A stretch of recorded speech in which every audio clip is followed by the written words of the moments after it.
Hello and welcome to Non Sequitur News for July 21st, 2024. It's Season 3, Episode 203. I am Mayor Watt, and that is the visualizer for the Sentient AI from the future.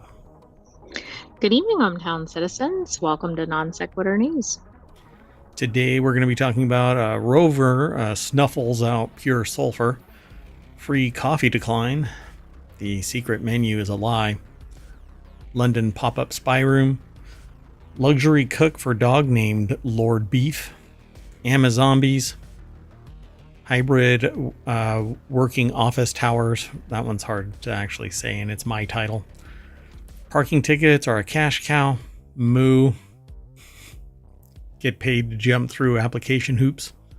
And GPS plus AI to boost cancer detection rates, specifically in the UK. That and more on the other side of Everything is powered by ohmTown.com. Go over, become a citizen.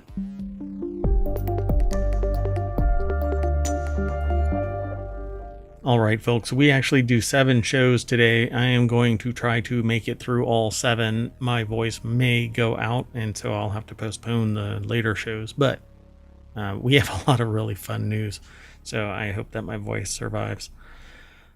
All right, folks. Want to get into today's articles? I do. No preamble.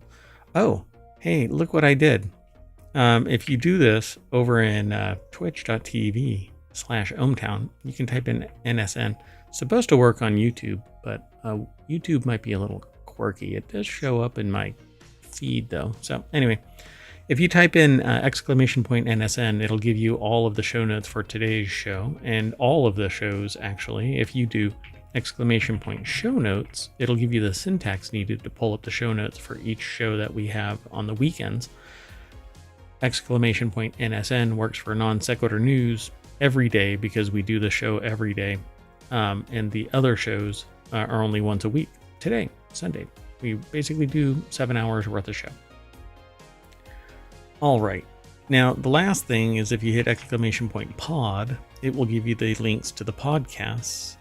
Because each one of these shows, we don't edit, we throw live over to Twitch and YouTube, and then each episode gets turned into a podcast. So if you don't want to stream it from somewhere, then you can download it and or stream it from wherever you catch pod, because we're syndicated everywhere. All right. Let's get into these articles. They're supposed to be pretty good, I was told. Yeah, I don't know who puts all of this together, but it's me. I know, I think you might have had a hand in that. But I almost judge a book by its cover. If it wasn't for the fact that I and we combined have some experience with some aspect of every article we talk about, it's almost like a judging it by its cover, but it's an educated guess that the material is going to be pretty interesting. Let's get into it. The first article is over in Technology Today, which is actually one of our shows later today. NASA's Curiosity rover accidentally uncovered pure sulfur crystals on Mars. So NASA scientists say pure sulfur has been found on Mars for the first time after the Curiosity rover inadvertently uncovered a cluster of yellow crystals that it drove over, when it drove over a rock.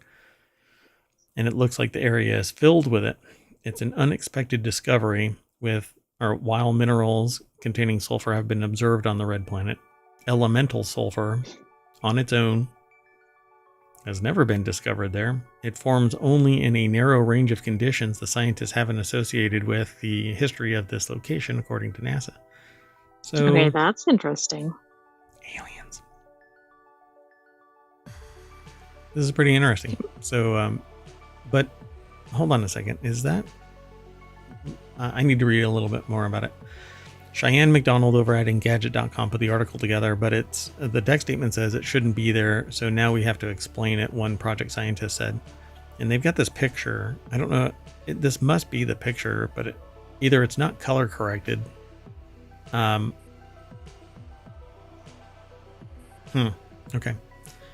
So it looks like the area is filled with it. It only forms in a narrow range of conditions. Curiosity cracked it open on May 30th while driving in a region known as the Gediz Vallis Channel, where similar rocks were seen all around. The channel is thought to have been carved out by water and debris flows long ago. Finding a field of stones made of pure sulfur is like finding an oasis in the desert.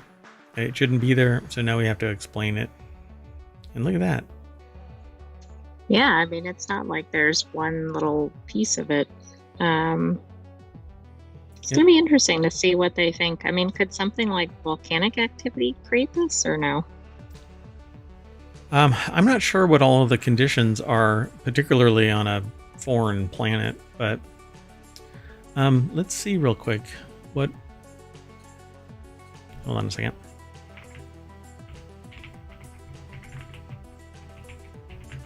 That silence is... Yeah, so in most cases, sulfur is separated from other gases as hydrogen sulfide. Partial burning of hydrogen sulfide into sulfur dioxide, which subsequently turns into sulfur. So where did it get the hydrogen sulfide? So that it could become elemental sulfur. It's caused by the Claus process. Yeah, but how is that being done, and by whom? And by whom? Aliens. It's always like aliens. When in doubt, aliens.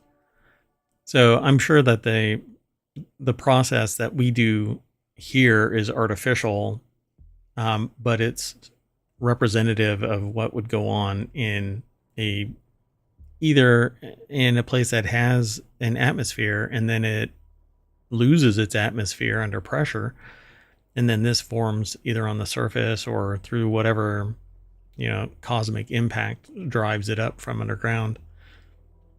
It's kind of interesting. You can just barely make out the yellow hue of the sulfur. Yeah, it's not very prevalent in this photo, but it is there.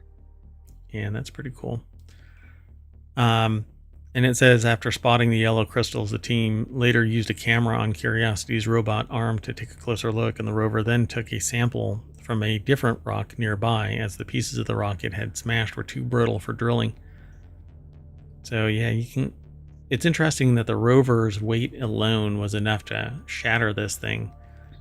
So really, how strong is Mars? It seems like it's just like it's crumbling like a cookie or something. Yeah, really. Pretty cool. Yeah, so it used the alpha particle X-ray spectrometer to verify that it was elemental sulfur. Huh. Cool. All Very neat. I love that we're making accidental discoveries of entire elements. It's how a lot of science is made. Hey, let's see if these two things work together, and you end up with a soy latte. Anyway, the next article is over in Hedge Ideas, The Decline of Free Coffee. Is that why the latte comment was made? So, how is that actually pronounced? It's got to be that soft, like French, right? It's pret a manger, something like that. Manger, I believe. I don't think you say the R. Oh, really? Manger. So, has become the latest coffee chain to row back on its generous subscription scheme. Lucy Clark Billings over at bbc.com put this article together. Especially now, Our Coffee Daily, which in some places is closer to... I merged closer and places into places. I'll be okay. Very close. Yeah, or place. So the price for coffee is somewhere around £4 in the UK nowadays, rather than £3. High street coffee shops enjoy offering us a deal too, especially if we buy into their loyalty models, which until recently seemed nearly as attractive as a silky smooth latte. Yeah, there is one place near ohmTown where you can get a monthly, it's a monthly subscription for $10, but you can go in and get your own cup of joe like every day. And I think maybe multiple every day. You can just go in. There's another place where you can get French fries, but it's a little bag of French fries for $10 a month. And you just like swing by, you fill up your gas and walk on in and get a little bag of French fries to perk up your day, and it's almost as bad as a drug habit, for crying out loud. So It's probably more addictive. yeah, and it's probably worse for you too, depending on But we're what it not is. saying go out and do drugs. We're just saying keep the French fries in moderation. There you go. That's right. Don't do drugs. And if your dealer has a subscription, I mean, it is the 21st century. yeah, really,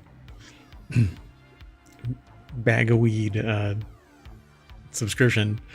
There's so many, and now I'm spiraling down this road of wanting to talk about that.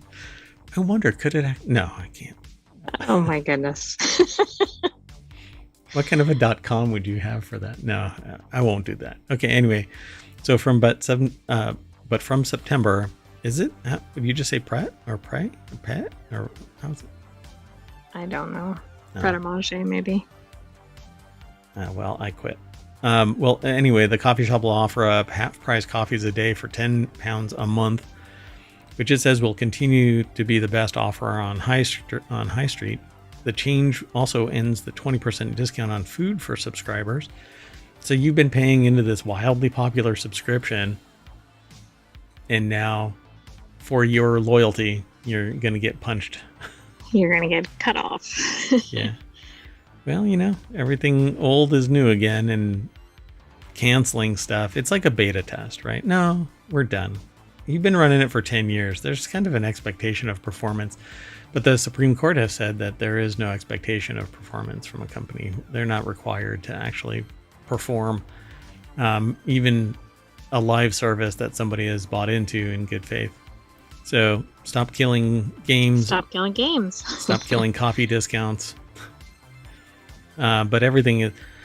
Look, and I'll remind everybody, 5 years ago, I was told the era of free food or cheap food is over, and this is going to apply to everything. Something is going on wherein food is now being cash cowed. It's the golden goose, basically, and everybody is raising their prices at the source level, and thus prices are going up all the way through the chain. But frankly, as is discussed in many corners of the internets, it's primarily greed, because the margins are still extraordinarily high, and companies are extraordinarily wealthy, and mergers and acquisitions are concentrating that wealth. So it says, you mess about with loyalty schemes at your peril, warned retail expert Catherine Shuttleworth. And I will rebut that with saying, every single time, people won't care. People will just come back eventually. Why? They want coffee. They haven't hit that bulk rate yet where people are like, well, I'm not gonna. Coffee is one of those things that people will hold on to dearly, right? Like, it's like all the prices were going up, and then coffee, I figured that was going to be the thing that was going to cause the uproar. But at some point, you're going to get enough uproar that people are going to take it to another business. See, but apparently it's not government, so it's not that big of a deal. Corporations just get people bent out of shape, but then they come back because the corporation is still offering it up, right? And they're not a representative of the people. So, some people will walk and go somewhere else, but there's still enough wealth being made that the business will still go. And I think that, websites like Reddit are part of that dynamic where they basically go, no, you'll be back. We know you'll be back. You can't walk away. So commercially, this makes a load of sense for Pret, but the reaction, it plays into the hands of their competitors. And that's what you said, AI.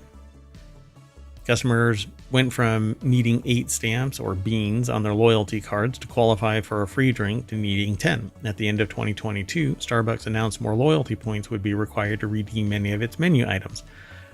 Customers who enroll in the chain Starbucks rewards program, earn points when purchasing food or drink. Now requires 100 stars, doubling the previous price of 50 stars. Wow. I mean, that's really significant. Do you think they're starting to get toward the like Birkin bag level of loyalty? Yeah, we're spending way too much time together. Yeah, that's exactly what I was going to say. Yeah, we're spending way too much time together. So the cost of Arabica beans has soared in recent years because of the impact of climate change in countries such as Brazil and Ethiopia. Yes, we've actually seen that. But soaring for beans, look, the price that they were getting for beans at the source was pennies, fractions. The wealth was still concentrated in the distribution channel out of Brazil and Ethiopia, not the pickers. They're not being made rich. It was the supply chain side on I want to say terrestrial borders, but it's not because we're out in space. On like North American shores, that's where the money started really getting accrued. The industry is also still grappling with high energy and utility bills. Solar, wind, other energy sources exist. And breaking it up instead of it all being housed by one organization, and when they decide to pull a plant offline, prices go through the roof. It says, but if there's one party losing out, it won't work. And the big question is, was this commercially viable for Pret? They suspect not, but it is a cash cow. It's drawing people in, and they're buying tertiary things when they come in, not just the coffee. And those that do get tired of it, and they move on because that's the only thing that they're going there for. And that means it's pennies for what they're getting each day, the number of people. Now, if you extrapolate at that, the cost is pennies. The revenue loss, yes, only because if you calculate it at, well, it was a $5 cup of Joe for the retail side, yeah. But at the purchase price, right, before you put it into retail, the company buys the coffee, they make the coffee, they pour the coffee. The cost of goods sold is $1.50, right? It's $5 at the counter because they want a massive profit off of it. It's like concessions at a movie theater. That's the problem here. You can go in and be given a cup of coffee real easy. The person at the counter can just wave you off. See ya. That happened to me yesterday. Not a big deal. Why? Because it's pennies. But the loyalty, the draw is more important because I'm going to be spending more money elsewhere. Anyway, I spend a lot of time on this. But the real issue here is greed. And they think that they're going to be making more money by breaking the loyalty line. And not honestly, if they lose all the customers in the process. I don't think or they will. Buy less coffee because everything is going up in price. Yeah. The customers are going to suffer. That's really what it comes down to. But I don't think that the coffee company is going to lose out. Let's keep going. The next article is over in the Mobile channel. In-N-Out workers tired of fake secret menu orders like monkey style. Animal style is real. Doggy style is not. I don't know why they throw that in there. That's the deck statement by Matt Novak over at Gizmodo.com. So monkey style doesn't exist. Animal style is apparently real. And this is the original In-N-Out, not In-N-Out. It's not the knockoff in Mexico. Yeah, that one is not in existence, apparently. So if you've ever been to In-N-Out, you probably know that there's a secret menu that allows you to order customized burgers and fries that don't appear on the official menu, but thanks to the internet, there are social media users that are a little confused about what actually is on that secret menu. In fact, influencers are spreading bad information. So you can actually, there's 6 secret orders that you can get made. So double meat is 2 patties, 3x3, 4x4, grilled cheese puts 2 slices of cheese, and no beef patty. That I've never even known. That's interesting. Well, I don't know why they don't just put these things actually on the menu. I mean, it's kind of neat when there's a secret menu, but if it's been around for like the whole company's existence, maybe just add it to the menu. Because it's not cool. Yeah. And then animal style fries or burgers cooked in mustard and topped with extra pickle, extra sauce, and grilled onions. I didn't know that it was cooked in mustard. I knew about the grilled onions. Was animal style, and I've ordered it animal style. I don't remember mustard being a key element in it. Interesting. So what fake menu items have people been ordering? For starters, some people have been ordering something called doggy style fries, which they say means the fries are topped with cheese and hot dogs that have been chopped up. One big problem with the item is that In-N-Out doesn't serve hot dogs. Then another fake minor order. detail. Yeah. It's like going to McDonald's and ordering, or going to Burger King and ordering a Big Mac. Which probably happens every day. Or getting your colonoscopy and asking for a Big Mac. So anyway, or going to Pret a Manger and ordering a Frappuccino. Is that how it's pronounced? I don't know. You're the Sentient AI from the future. You should have told me. You're supposed to keep me safe. Come on. All right. Well, anyway, SF Gate notes that monkey style hoax dates back to at least 2013. So that monkey style is animal style fries are added to your burger. Just stop. I miss In-N-Out. That was a pretty good burgers. Anyway, let's move on. Got to play catch up. The next article is over in Four Wheel Tech, which is another one of our shows. Was that other thing in the... Oh, Mobile isn't one of our shows yet. I mean, it's one of our channels on ohmTown.com, but not one of the shows that we netcast. Or stream. Netcast is a dead term, by the way. It actually never happened.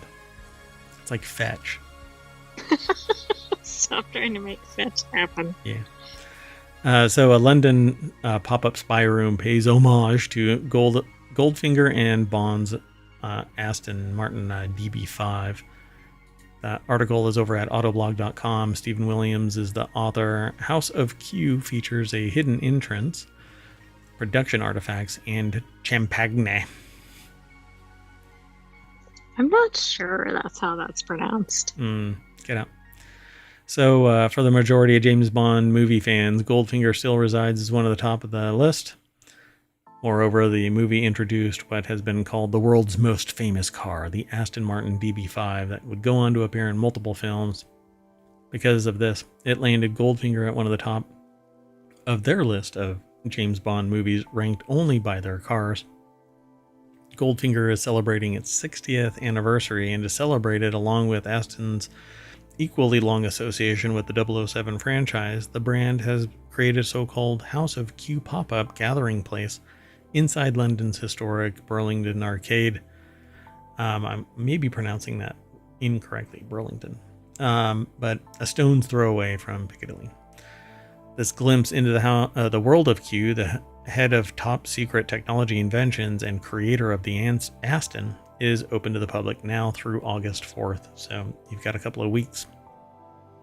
Pretty cool. To access the secret spot, visitors have to enter through a secret door disguised as a magazine newsstand at House 12 and 13, or 1213, which is so Harry Potter.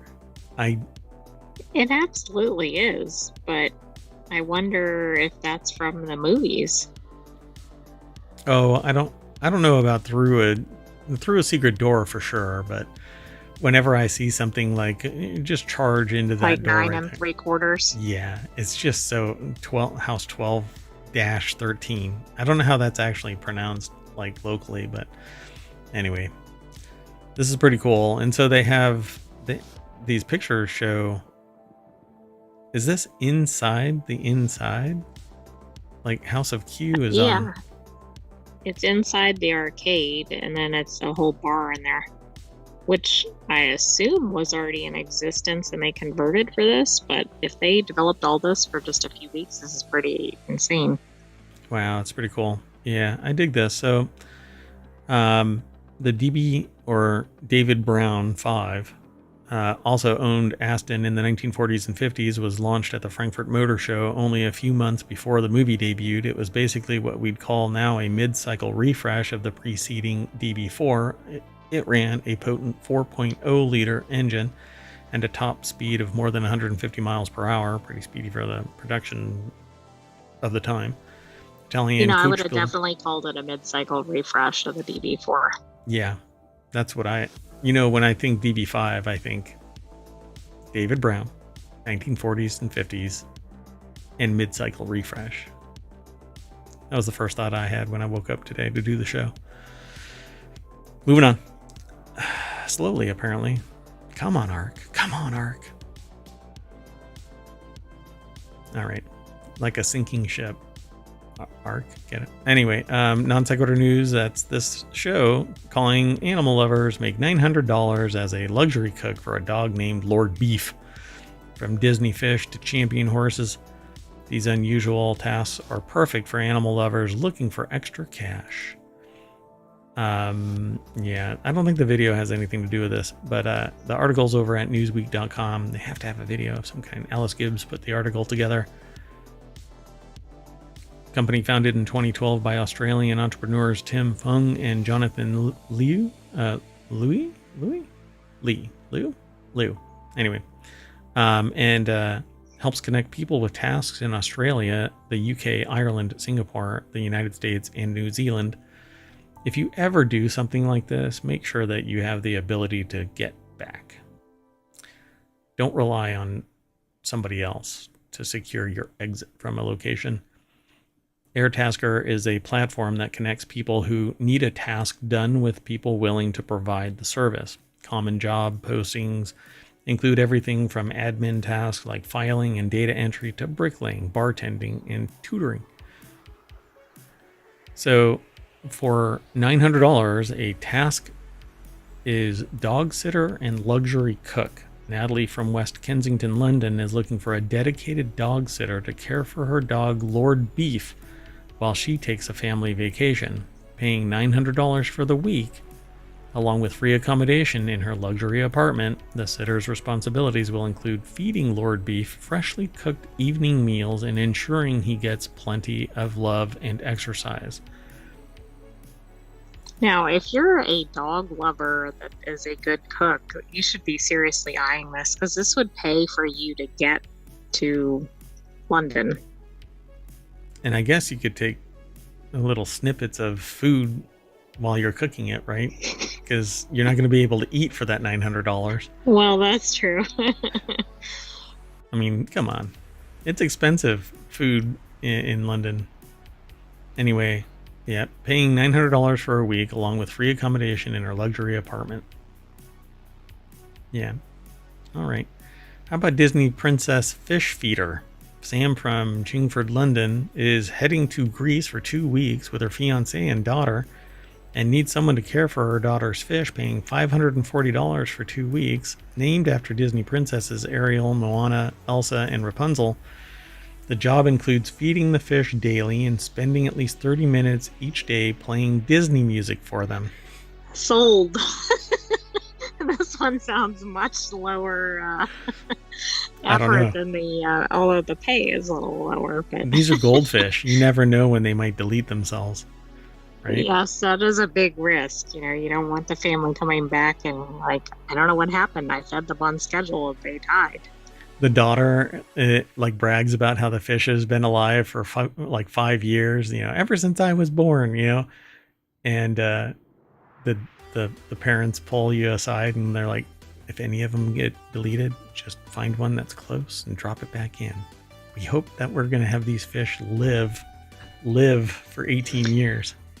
But since these are Disney themed and they like Disney music, it might be really hard to swap it out, right? Because they put in another one and then they're like, oh no, I don't respond to That's Disney music. I only respond to Nickelodeon or something. I don't know. I couldn't think of something else. Yeah. SpongeBob. Or the Minions or franchise or whatever. Well, it is $5 billion for Despicable Me. Right. So care for and ride a champion horse for $640. How about a cat cuddler for $360? Yeah, Susie from Chiswick, UK is going on vacation in the Mediterranean and telling the internet. Well, that's the part I really don't get here. Like the one up above with the fish is like, I'm going, my fiance is going, and the fiance or maybe their daughter is going, and it's going to be for 2 weeks. Yeah. And the keys under the mat. Country. Yeah, exactly. The job that pays $360 and covers travel expenses involves feeding Tansy, providing company, and giving her plenty of cuddles. While the prices might seem high for these pet-friendly tasks, in December, another pet sitter earned themselves $500 tip after creating an epic video of the owner's pet while they were away. Yeah. All right. Okay, we might have to look that up separately. It's based on Home Alone. Moving on. Next article's over in Technology Today. Returns of the Amazombies. Unwanted packages are a retail nightmare. Amazon struck deals with Staples and other retailers to let customers drop off returns. Workers say the flood of Amazombies burdens them with extra work.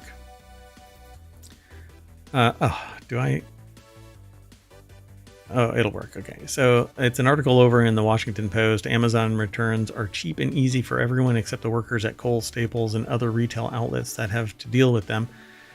Except if Amazon is paying Kohl's or Staples, and it's part of the duties of the worker, they're doing work anyway for 8 hours out of the day. What's the difference? I think they normally get paid by time. Yeah, they can't do more than what their workload is. Obviously, it's abusive if they're like, well, you have to do this and your other regular duties. That's probably what happened. Like, they probably didn't take away regular duties, and then they get to the end of the shift and they're behind on other things. Yeah, and that's just asshole big business, you know? And that's why people are unionizing, like a light switch. Walk into the room, turn on the light switch, suddenly you're unionized. That's how fast it's happening nowadays. Why? Because people are being abusive. And it's the stockholders and the executives and the investors, basically, demanding that they basically put abusive policy and practice into effect. And then there's no bargaining power with the employees, so they have to do it, and it just sucks, you know? Anyway, and it's one of the things that I always complain about, and that is I get paid to do work for 8 hours, but 8 hours worth of work. As if you were to sit there and go, let's Six Sigma this business, 8 hours worth of work is X number of hands on this, right? Not, hey, if we get better technology in place, we can double the workload so that you have to do 10 instead of 5, you know? It doesn't make any sense. Technology should make my life easier so I make as much money and I don't have to work harder. It's that I work. Right. Work smarter, not harder. So the technology should make it so that you get more done, but it's not that I have to bust my hump. You make more money. I should enjoy the benefits, right? So one of the things that I say is if I can do 8 hours worth of work in 4 hours because I'm competent, then I should have those free 4 hours to do whatever I damn well please, because the workload is what is assigned, not more and more and more until I'm bleeding from my ears and eyes. Anyway, so when Amazon signed deals to turn brick and mortar retail stores into Amazon drop-off points, it was supposed to be a win-win. Easier returns would mean happier customers while bringing more foot traffic into the ailing retail stores. But store employees say that Amazombies have become a plague in their working lives, wasting staff time. They're not wasting anybody's time. You're getting paid. Increasing revenue while wasting staff time without increasing revenue while creating long lines, frayed tempers, and mounting piles of boxes and plastic waste. But all of that is on Amazon and should have been rolled into the bill that Kohl's, Well, Staples, and and others. also the receiving company, like they should have struck a deal and it addressed all that. And I don't think it's a problem if they hire more people if they're getting more in return. But the Right. question is, are they getting more in return? Yeah, I mean, that's kind of nutty to sit there and say, well, we've had to hire additional staff. That's part of the process. I mean, if you're actually enjoying more people coming in, and you should be enjoying more people, make it so that they are distracted by, pleasant attitude. Oh, but nobody's getting paid enough to be pleasant attitude as an employee, in a grindy kind of a job like working at, Staples. Well, if you've ever dealt with customers for 8 hours, I'm sure you wouldn't be very happy and shiny. Well, I hope. Okay, wait. Yeah, I have for a predominant. I know. I meant that as like just a person. Yeah, but if you're going to deal with the public, you better be chipper. And not necessarily chipper, but don't be a jerk.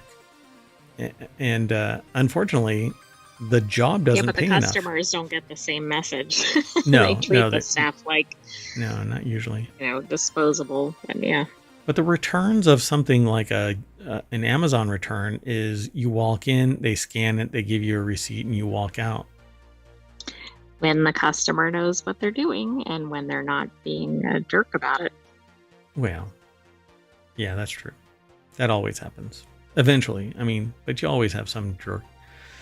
Oh, for crying out loud, I had to, some customer when I was working retail got really upset with me because I wouldn't allow them to do a return, and they got bent out of shape with me because I was following policy and procedure, having no idea that they had a personal issue that was really amplifying their life's discontent. And not until after they left yelling at me, and then ultimately the store manager, did I find out that this person was like famous because of what happened. And then the manager was like, just do it, just to shut them up and get them out of the door. Anyway, but it wasn't my call because it's not my money. So at Staples, the burden of turning Amazombies into Staples customers is on the workers who hand out store coupons between 15% and 20% when they're expected to turn into sales, two Staples workers told the Post. Yeah, but they don't just hand them out. When you get a printout confirming your return, the coupon is on there. It's not like they're tackling them in the aisles on their way out and saying, here's a 15% to 20% coupon. Go buy something. Right, it's done at the register. Yeah, it's all part of the process. They do hand a separate coupon, but yes, it's part of the transaction when they're putting a package together. Oh, every time I've ever gone to Staples for a return, it's been part of the printout, just like the ones at Kohl's. So Joseph Mobley, a former manager at Staples in Tallahassee, who apparently, it says former manager, basically that the implication is like that I quit because of a ... Said the company is counting on that to save the business, but many shoppers have moved online permanently. Yeah, they have. Why? Because there's no friction, and I don't have to deal with anybody that's pissed off because they had a bad relationship experience the night before. They're not drunk or stoned or just cranky because they're underpaid and not appreciated. I just read about somebody who quit their job because they hadn't received a salary bump, and they had received a salary bump for every year the previous 30 years. And so they didn't get one, and they asked, and they were denied. And so they went and got another job that paid more and gave them better benefits. And the talent scout that represented that person, because they weren't just mayor of a fictional town online, they had a talent scout representative contact that business and go, hey, you're making it really difficult for me to send talent to you if you don't give them jobs where they're getting increased benefits when you get increased benefits. All they wanted was the pay bump to keep it competitive with living and some appreciation, and they would have stayed. but you didn't offer that until after they gave you 2 weeks, and they were gracious about giving you 2 weeks. So yeah, a little It's always appreciation. interesting. Companies are pretty generous at the point somebody's leaving. Yeah. And that's happened to me several times where I'm like, look, y'all aren't, you're not going anywhere because you're not listening to what I'm saying, and you're not giving me any benefit as you're benefiting. If we all suffered, then sure, but that's not how it works. Anyway, and then at the end, they're like, is there anything we can do to keep you? And I'm like, I guess yeah, get in a time let's go machine. back in time. Okay, that's funny. Amazon spokeswoman Maria Boschetti said that Amazon customers value the convenience of returning products at their local partners, and our partners tell us that operating these programs boost their businesses. So boom, done. I guess that's going to stay. Well, nobody wants to tick off Amazon, right? I mean, that is bringing in a lot of business and probably opens up for other partnerships. And even if they convert only a small percentage of those customers, those are people that weren't walking in the door before that. Yep. Yeah. So they say that we're the ones that get yelled at. Employees are. Look, Amazombies. Look, you're referring to customers, potential customers, as Amazombies. I think the problem lies in the fact that you're referring to people maybe who not are cut out for customer service. Yeah, really. Although I do think the name is funny. I think it's funny too. All right. Well, there's more for this article, but the nuts and bolts of it are that it's increasing people coming into stores. They need to pivot them from just a return to the potential of buying something in the store. I definitely look around, depending on which one I go into. Like I don't really buy anything from Kohl's unless it's a tactical strike. And my returns are normally 1 or 2 at a time. I'm definitely not one of the Amazombies. I think it's usually on the other way around. Something not to strive for. Yeah. I think it's usually, for me, my experience is the other way around. The person on the other side of the counter is like, I hate my life. I don't like being here. Why are you right, in front and of it's being projected onto the customer. Yeah, for sure. So I try and be as pleasant as possible. So we're the ones that are getting yelled at, said Walker, a Dallas UPS store employee.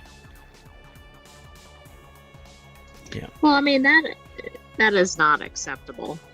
Sure. But it doesn't mean that Amazon is the problem because there's a rude customer. Yep.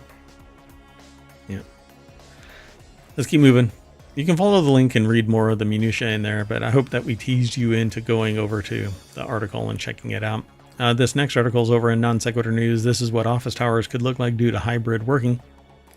HSBC's London office will get a radical makeover due to hybrid working when the bank leaves its Canary Wharf HQ in 2027. The tower will become a multi-use building. The project shows how property owners are trying to adapt buildings for a changing work pattern. Commercial property values have been hit hard as workers continue to shun offices following the pandemic. So what is it going to look like? That's no way that's going to look like that. What? No way. All green and stuff like that, 60 stories up? Yeah, no way in hell. That's a render. Yeah. Talk about reality hacking. So HSBC's London office will get a radical makeover due to hybrid working when the bank leaves its Canary Wharf headquarters in 2027. The project shows how property owners will adapt. So the rise of hybrid work means that many companies now have largely empty office buildings that are worth far less than what they were just a few years ago. And that's something that I don't quite get. There's always new properties being built, right? Butts in seats doesn't necessarily mean productivity. It actually just imposes a burden on people's personal life because you don't get paid to travel from and to work. So if you can go virtual, you've got a happier workforce. The property should be used for something else. I mean, the life and times of today, the property should still remain what the property is worth. Just because it's empty doesn't really mean anything, because somebody wants to be in there. They either have to pay for a new building to be built, or they lease it from somebody. So why not pivot it so that it's used? Well, some of it's zoning problems, but and some of it's, do they want to invest the money to convert properties into some other use case, right? Yeah. I mean, and I get that. One second. But I mean, that makes sense because we do everything live here. So yeah. I lost my train of thought there. Yeah, really. So I get why, I do get why property values would decline, but the reason why it would decline is because there's an overabundance of properties that shouldn't have existed if you would have allowed not property values, but people to telework, So in a hybrid work environment where people can come and go, you still need that office space for peak operation times. But if you're getting as much money and all of that, then why do you need that property to begin with? If you're allowing your workers to work remote, all that was an artificial effect on the value of the property. So we don't need more offices. We need more condos. We need more real estate. Right. We need more affordable living space. I think there's probably more behind the scenes. Like, I suspect companies promote. Well, yeah, I think companies probably promote, though, the occupancy rate when they're trying to secure other loans, etc. Right. I think there's just some other aspects. The other thing is the companies probably want to have multiple properties, so then they have more potential for write-offs, etc. Yeah, it's kind of interesting, right? So they're going to be modifying this thing so that it has like living spaces and a commercial area complete with water feature, and a spiral red staircase for pedestrians is also planned, and it's going to have terraces cut out with gardens and a viewing platform and even a rooftop bar. I don't like the idea of anything being carved out, but okay. But if it looks like this, I think this is going to be kind of amazing. This looks more render AI than anything. It looks very high end. Like, it looks like an expensive project if it looks like that. Yeah, it's pretty interesting. I love the idea of it. But the deal with this is what used to be valued office space is going to be artificially constrained to jack up the price instead of making it livable space, renting it out, leasing it out, or utilizing it in a more effective way to be livable, versus doing this to make it a high end and a commercial, artificially constrained, irrationally expensive location. But that's what it looks like it's going to be. It says that office occupancy rates remain at like record lows, pushing down the value of corporate real estate and causing interest rates to spike.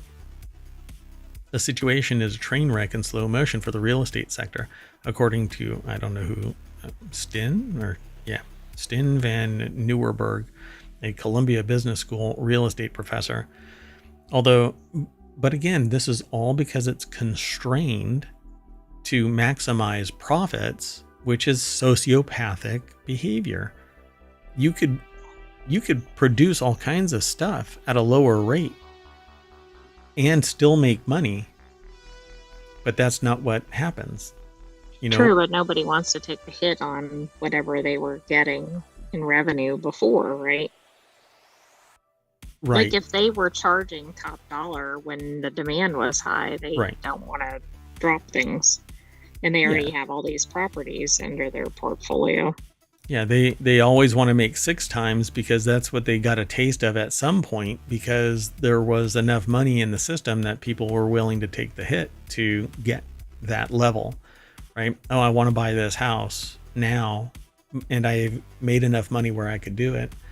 But it's because some people are willing to do it that they think that everybody is willing to do it and capable of doing it, and it's just not the way it is. But you know what? Screw everybody else, as long as I get mine, right?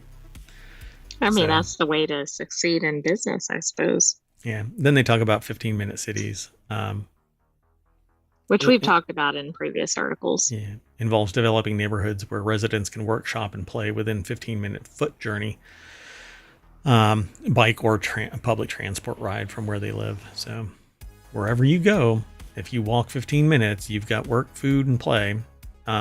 And if you if you bike 15 minutes, you're still within range of something else 15 minutes, work, shop, play, and public transport. I think it would be great. I love this kind of thing. But, I want these circle cities, where everything radiates from a central point and you have the entire community and it has everything. Like it has vertical farming in it. It has power generation in it. It has, all of the accoutrement that is necessary for a society. And that's kind of how you get it in certain places, right? Like you go to a big city and there's little Italy and little China and little this and little that.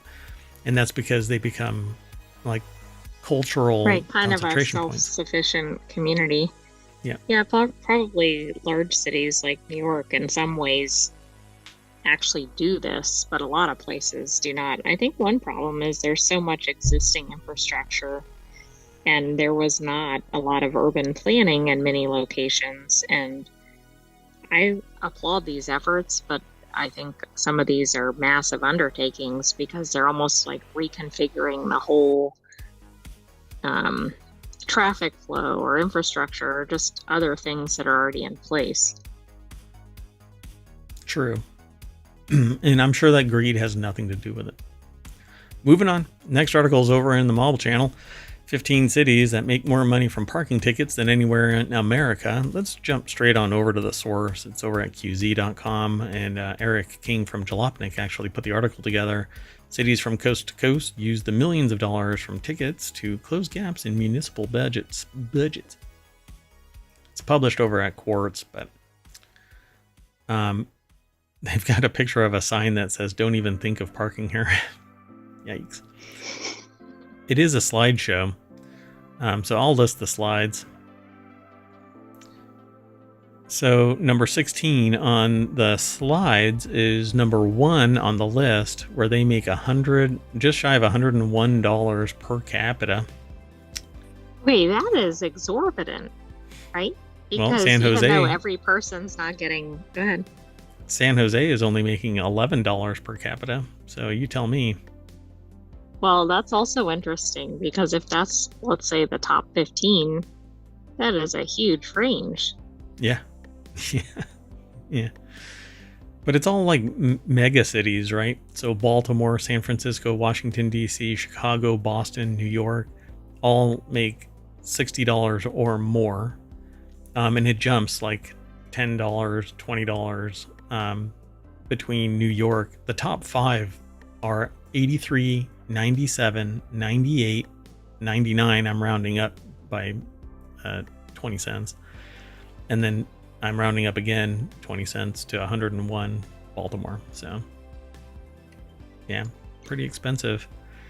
Well, it's also interesting given these are, like you said, they're high population cities. So if that's the amount per capita, think of the volume of traffic tickets that must be given in these cities. Like it's got to be something like 1,000 tickets a day, or just something ridiculous. I have no idea what the actual number would be. Yeah, and they make more money from parking tickets. Yeah. Wow. Well, I will say ohmTown has contributed to some of these figures in some of the lists. In several of the, yeah. That's kind of, the title is weird because it doesn't say more money from parking tickets than anywhere in America. But isn't that basically AKA the top highest per capita parking ticket rates per city, right, or something like that? Right. This could have been spelled out differently to explain what it, more than what? Yeah. Oh, more than other cities. Yeah. So basically the top 15. I didn't say it very succinctly, but yeah, I think the headline's a little confusing.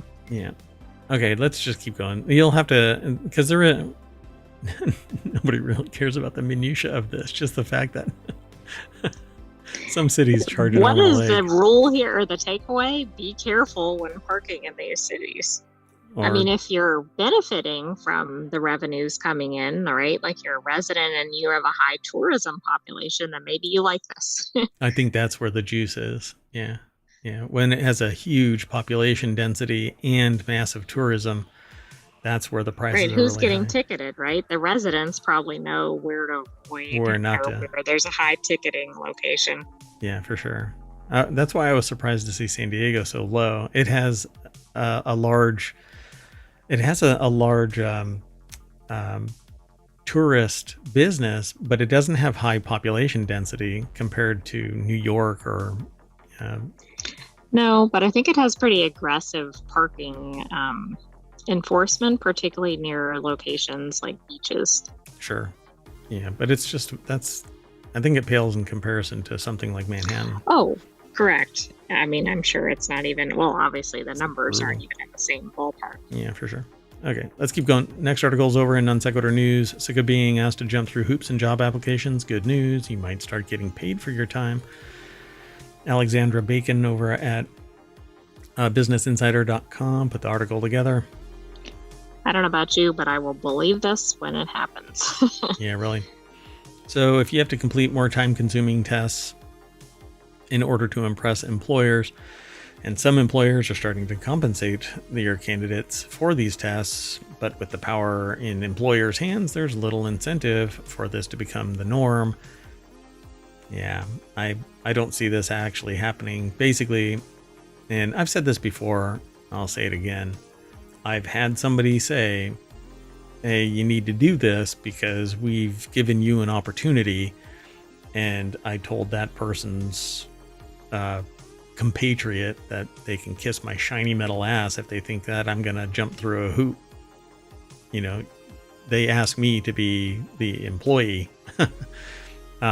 So you must see something in me, right? So respect me as an employee and a person. Well, yeah, anyway. So Michelle Tran was one of the lucky ones to find a job she enjoyed fresh out of college in 2022. Why does that person's name sound familiar?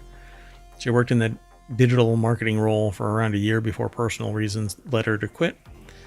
But when she went looking for her next role, she found the job market a lot tougher. A year later, she's still out of work. Jesus. Tran's been applying for jobs as a job in itself. She put together a schedule where she applies for 30 jobs a month. Yeah, the economy's doing frickin' great, right? Oh, absolutely. Yeah, watch those indices. Yep. Much of her time ends up being spent on hours-long work demonstration tests. It's very time-consuming, but I try to give myself the weekends off if I can. Jeez, a year. Yeah, no wonder OnlyFans is booming. No wonder people are becoming, what do they call it? Influencers. Like influencers, right. I mean, it's out of necessity. Although I know people that started out later than me and have made partner and stuff like that, doing less. So there's always some like chemistry kind of a thing, or the topic that they're talking about is the key ingredient. So it's really possible. But trying to get a job and it's taking you a year, brutal. So it's the respectful thing to do to compensate you for this work on the project. She told Business Insider one agency gave her a $90 gift card for completing a 2-hour hiring test, which makes her hourly 40 hours or $40 an hour, $45 an hour. So adding that it's a huge green flag for the company gives you a good perspective on how the company might treat you when if you like working there. So the power remains in the hands of the employers. Yeah. And there's no bargaining power. You can't sit there and say, yeah, I'll do the hiring thing if you pay me. They won't do it, and they'll treat it as, well, you're not a team player. Right? Yeah, but that's interesting because it's one thing to send in a resume or something. It's another to be taking tests or something to try to get a job, because that is a lot more time intensive. But I agree. Why do the employers have any incentive to pay for that? Yeah, they don't. And just so you know, things like marketing, things like software engineering, they typically put you through demonstration hoops that you know what you're talking about, and it isn't ChatGPT. So the employer's perspective is they want to know if you have form and function. You know, do you fit with the company, and can you actually do what you say you can do? I mean, from a company standpoint, that makes sense. It's pretty tough on the candidates. And I think it's one thing when you have to jump through those hoops, but you get the job. It's another when you're having to jump through those hoops repeatedly, like this person. Yep. So experts say that it's probably not going to become the norm anytime soon, and that's probably because there isn't any requirement to do so, and they're not going to spend any money on a potential hire if they don't have to. So it's rather abusive, I think, to not compensate somebody if you're going to make them work an hour to demonstrate their skills. Yeah, should pay me a premium because I've met some requirement. I mean, they could possibly pay people that end up getting hired, like they'd compensate that time only if you got hired or something. I mean, that might be kind of a middle ground. Yeah. All right. Let's keep going. Last article for Non Sequitur News today. It's over in Technology Today. GPs use AI to boost cancer detection rates in England by 8%. So see the signs. Artificial intelligence program scans medical records to increase likelihood of spotting cancers. The rate of cancer detection rose 58.7% to 66% at GP practices. Using the See the Signs AI tool, this analyzes. Sorry. I thought that it was a I thought it was plural. a typo, but I think it's because it's British. It analyzes a patient's records. I thought they were saying that the analysis, plural analyses. But anyway, the analysis of a patient's records to pull together the past medical history, test results, prescriptions, and treatments, as well as other personal characteristics that might indicate cancer risk, such as postcode, age, family history. It's a more holistic investigation into the person. And with more information comes more, and really cancer detection is a guess until there's a physical manifestation therein. And usually that's in blood work or something physical is showing, like a lump or some type of pain somewhere. The rate of cancer detection rose 8% following this. See the Signs is used in about 1,400 practices in England, about 15%, and was tested in 35 practices in the east of England in May 2021, covering a population of 420,000 patients. I like that, right? They didn't test it with 2 records and go, okay, this is good. And they didn't roll it out to everybody, and then you get false positives or negatives or CrowdStrike. Bakshi and her colleagues also sought to validate the tool by assessing 118,677 patients in a previous study, which found that 7,300 were diagnosed with cancer and 7,056 were successfully identified by the algorithm. So there was an under count, but if the algorithm can detect 240 shy of who were actually diagnosed, then probably better than physicians only. Yeah. So where the tool came to the conclusion that it was unlikely a patient did have cancer, only 239 out of 8,453 went on to have a confirmed cancer diagnosis within 6 months, about 2.8%. Not bad, but you don't want to be one of the false negatives. They actually developed the tool after meeting a patient in hospital who had been given a late diagnosis of pancreatic cancer and died 3 weeks later, which is a real shit thing. Because if you feel like you have it, I think that it's really important to allay those fears, not by just doing this haphazard kind of a scan. You need to do a deeper investigation into it. Does it cost a little more and may end up still being negative? Yeah. But a late diagnosis because they didn't assess properly. Anyway, stayed with me as a problem. Why are patients with cancer being diagnosed so late? Probably because it doesn't. One reason. Yeah. Go ahead. No. One reason is that they don't have actual screening tests for a lot of cancer types. Right. Like there is not a specific screening. You have to kind of cobble together and go, oh, symptoms are off. Oh, maybe we need to do scans. It's kind of a patchwork. Yeah. So many cancers are actually they're deep inside the body that can't be directly observed. They can't be sampled or tested in any real way, regular way. Prostate cancer, you can't check easily. Colon cancer, you can't check easily.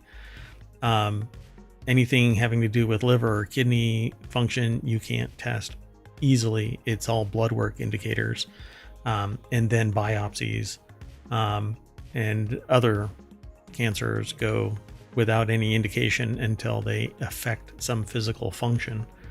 And then it there's can be also away. A problem that people in certain age ranges or lifestyles don't even get screened at all, regardless of whether there's a specific test.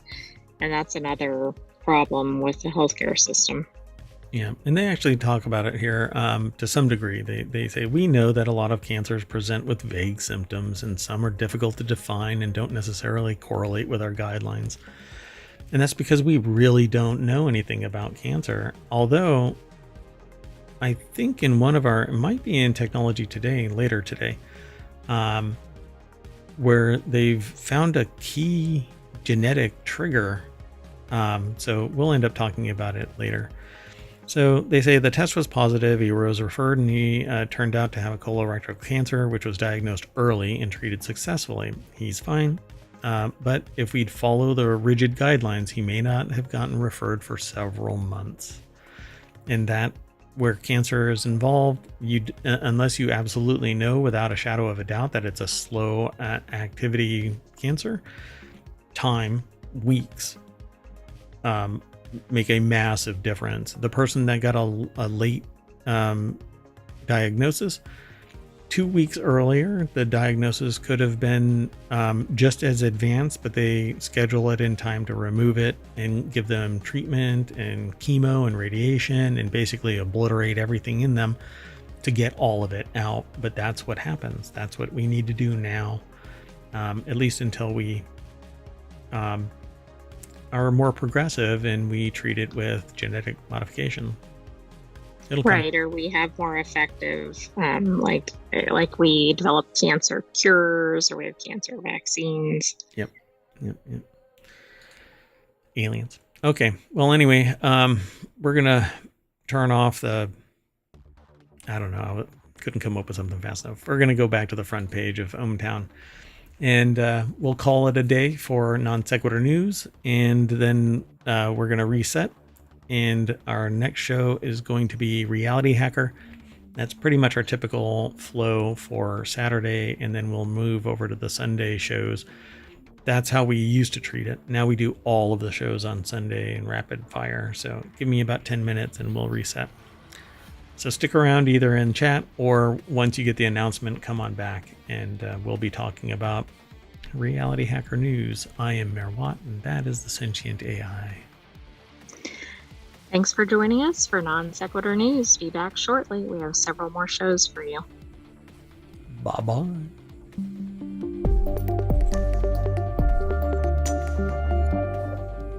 I'm going to go get some free coffee because I made it downstairs.